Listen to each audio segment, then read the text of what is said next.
Hey everyone, this is section 6 of part 1 of Anton Pannekoek's Workers' Councils. Part 1 of the book is titled The Task.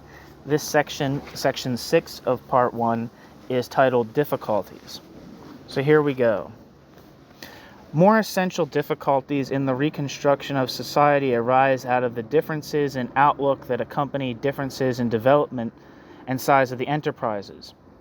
Technically and economically, society is dominated by big enterprise, by big capital. The big capitalists themselves, however, are only a small minority of the propertied class. The big capitalists have behind the big capitalists, to be sure, the entire class of rentiers and shareholders. But these, as mere parasites, cannot give a solid support in the struggle of the classes. So big capital would be in an awkward position were it not backed by the small bourgeoisie, by the entire class of smaller businessmen. In its domination of society, big capital takes advantage of the ideas and the moods growing out of the world of small trade, occupying the minds alike of masters and workers in these trades.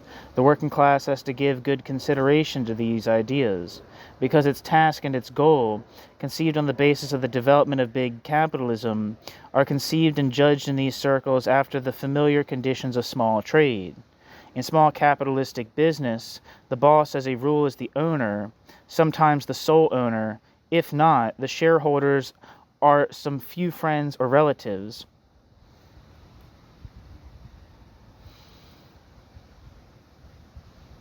This boss owner is his own director and usually the best technical expert.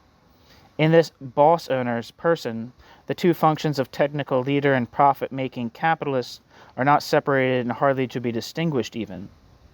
This boss owner's profit seems to proceed not from this boss owner's capital, but from this boss owner's labor, not from the exploitation of the workers, but from the technical capacities of the employer.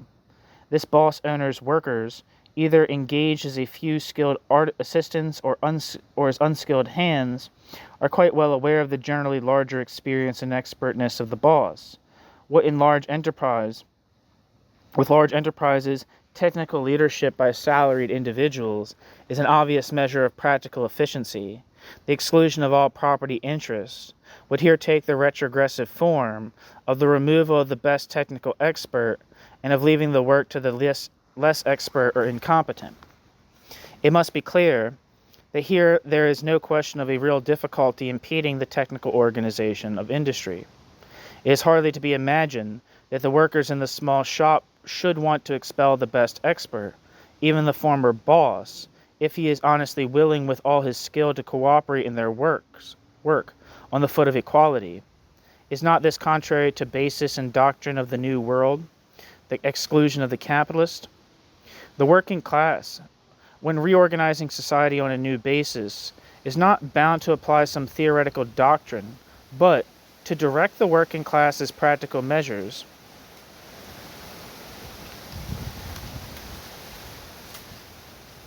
But to direct its practical measures, the working class possesses a great leading principle. The principle, living touchstone of practicability to the clear-sighted minds, proclaims that those who do the work must regulate the work, and that all who collaborate practically in the production dispose of the means of production, with the exclusion of all property or capital interest. It is on the basis of this principle that the workers will face all problems and difficulties in the organization of production and will find a solution.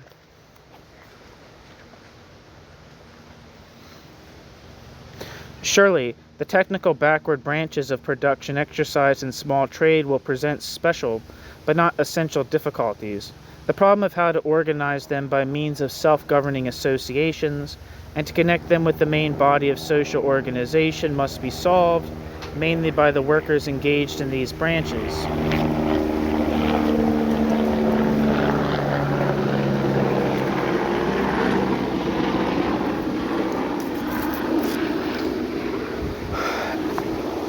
A helicopter and a fucking cascade of leaves fell upon me. It's getting loud out here. It's probably fucking up the recording, but I think it's kind of fun.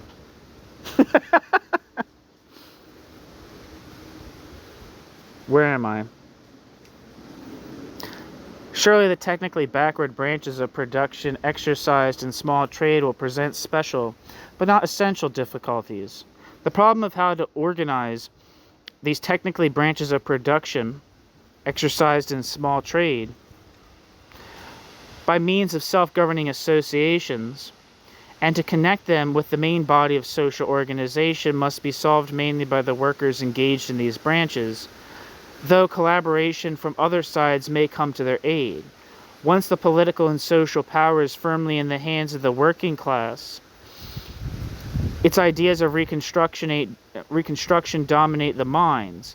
It seems obvious that everybody who is willing to cooperate in the community of labor will be welcome and will find the place in the task appropriate to his capacities. Besides, in consequence of the increasing community feeling and the desire for efficiency in work, the units of production will not remain the isolated dwarfish shops of The units of production will not remain the isolated dwarfish shops of former times.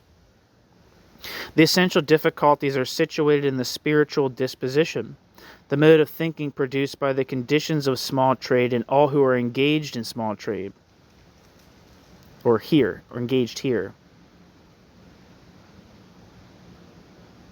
Engaged with small trade, I guess to say. Masters as well as artisans and workers.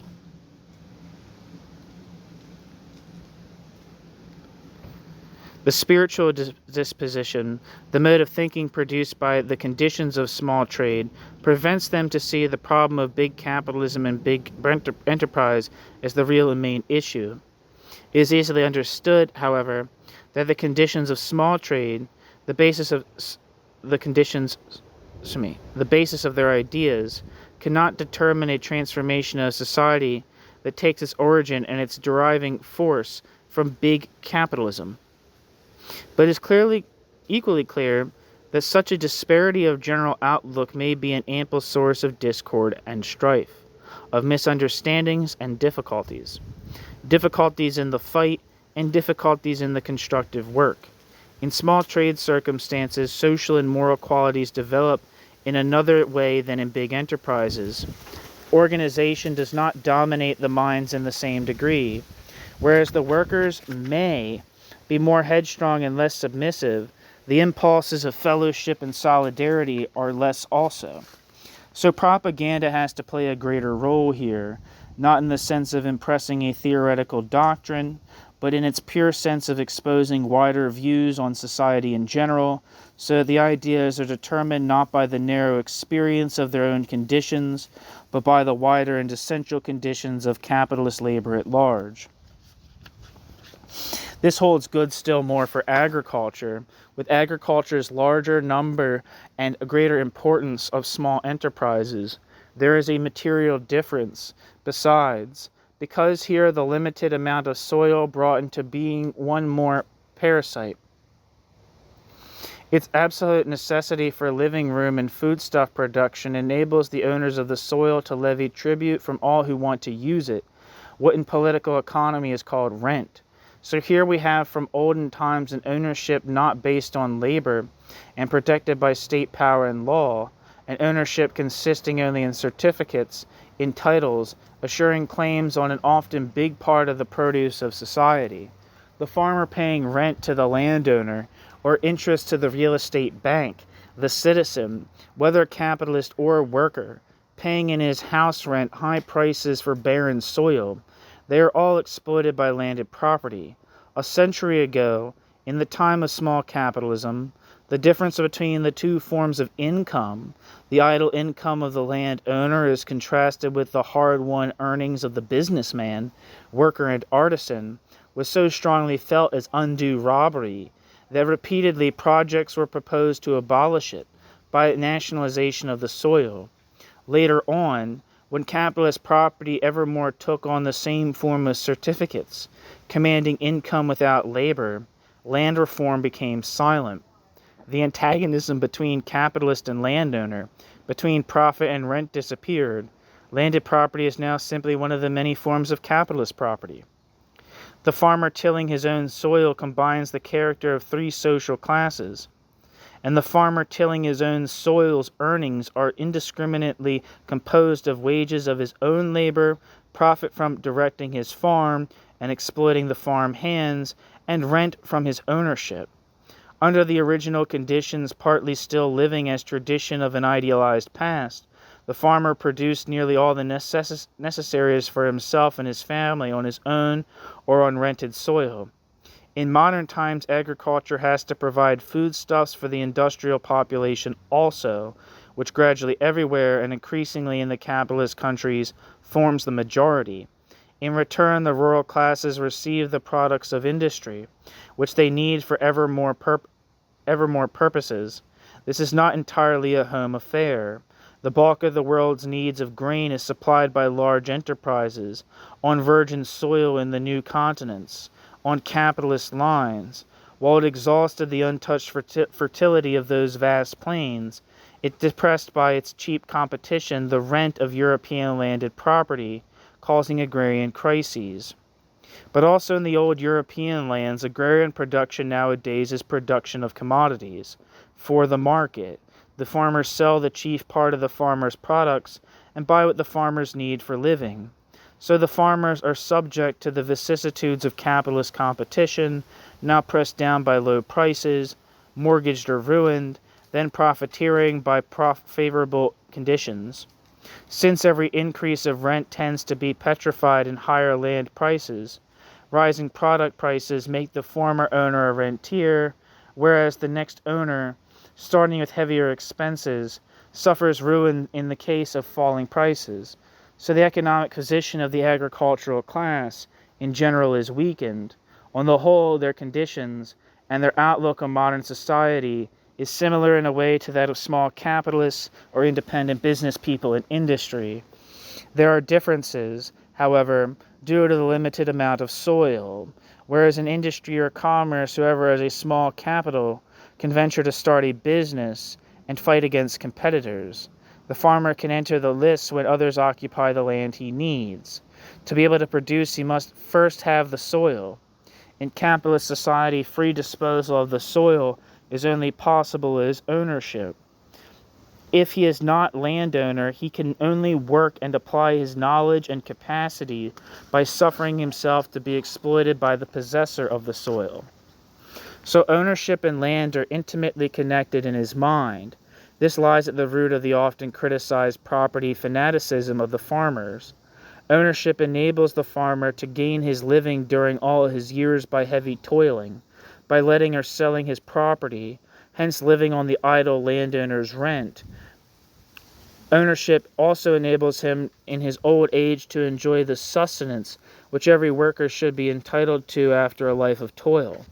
The continuous struggle against the variable forces of nature and climate, with techniques only slightly beginning to be directed by modern science, hence strongly dependent on traditional methods and personal capacity, is aggravated by the pressure from capitalist conditions. This struggle has created a strong, stubborn individualism that makes the farmers a special class with a special mentality and outlook, far into the ideas and aims of the working class. Still, modern development has worked a considerable change here also.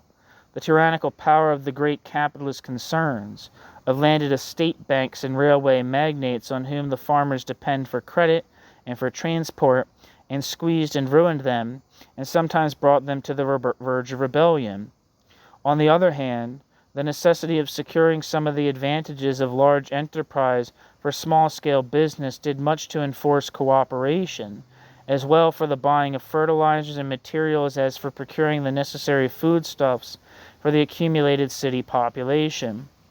Here the demand for a uniform standardized product, in dairy production for instance, exacts rigid prescriptions and control to which the individual farms have to submit. So the farmers are taught of a bit of community feeling, and their rugged individualism has to make many concessions. But this inclusion of their work into a social entirety, assumes this capitalist form of subjection to foreign master power, thus stinging their feelings of independence. All these conditions determine the attitude of the rural class to the workers' reorganization of society. The farmers, though as independent managers of their own enterprises comparable to industrial capitalists, usually take part themselves in the productive work,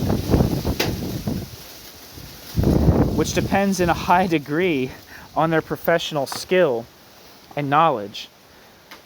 Though pocketing rent as landowners, their existence is bound up with their strenuous productive activity, the management and control over the soil and their character of products, of workers in common with the laborers, is entirely in accordance with the principles of the new order. Their control over the soil and their character of landowners is entirely contrary to these principles. They never learned, though, to distinguish between these totally different sides of their position. Moreover, the disposal over the soil as producers, according to the new principle, is a social function, a mandate of society, a service to provide their fellow people with foodstuffs and raw materials, whereas old tradition and capitalist egotism tend to consider it an exclusive personal right.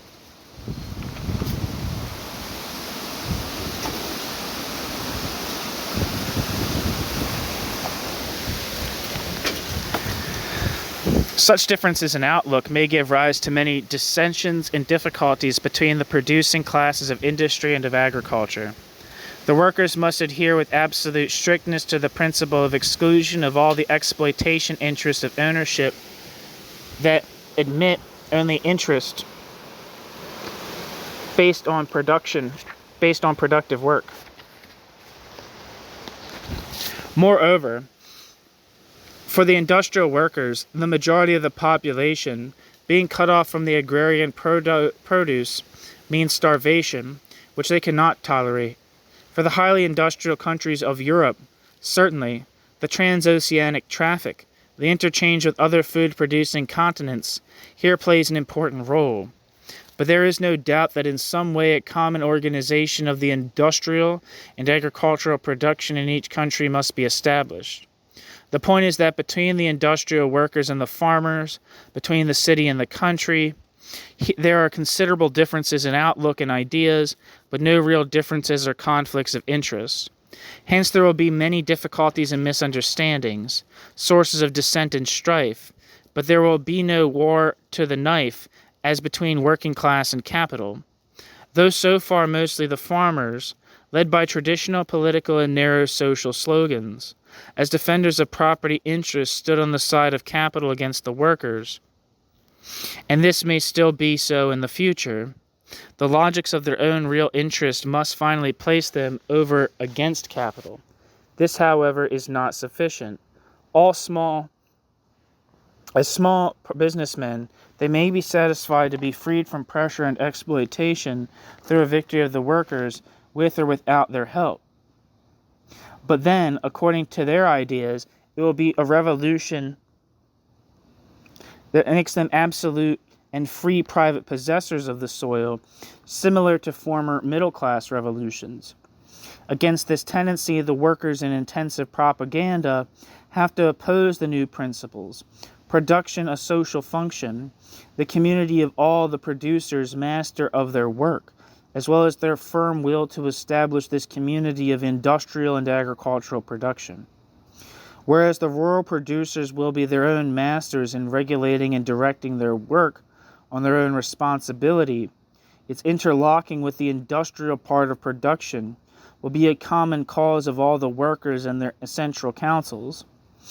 Their continual mutual intercourse will provide agriculture with all technical and scientific means and methods of organization available to increase the efficiency and productivity of the work. The problems met with in the organization of agricultural production are partly of the same kind as in industry. In big enterprises such as the large estates for corn, wheat, and other mass production with the aid of motorized machines, the regulation of the work is made by the community of the workers and their councils. Where for careful treatment in detail small production units are necessary, cooperation will play an important role. The number and diversity of small-scale farms will offer the same kind of problems as small-scale industry, and their managing will be the task of their self-governing associations. Such local communities of similar and yet individually different farms will probably be necessary to relieve social management as a whole from dealing and reckoning with every small unit separately. All these forms of organization cannot be imagined beforehand.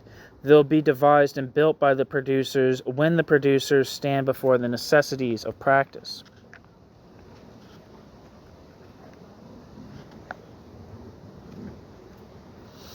That's the end of Section 6 of Part 1 of Workers' Councils by Anton Pannekoek.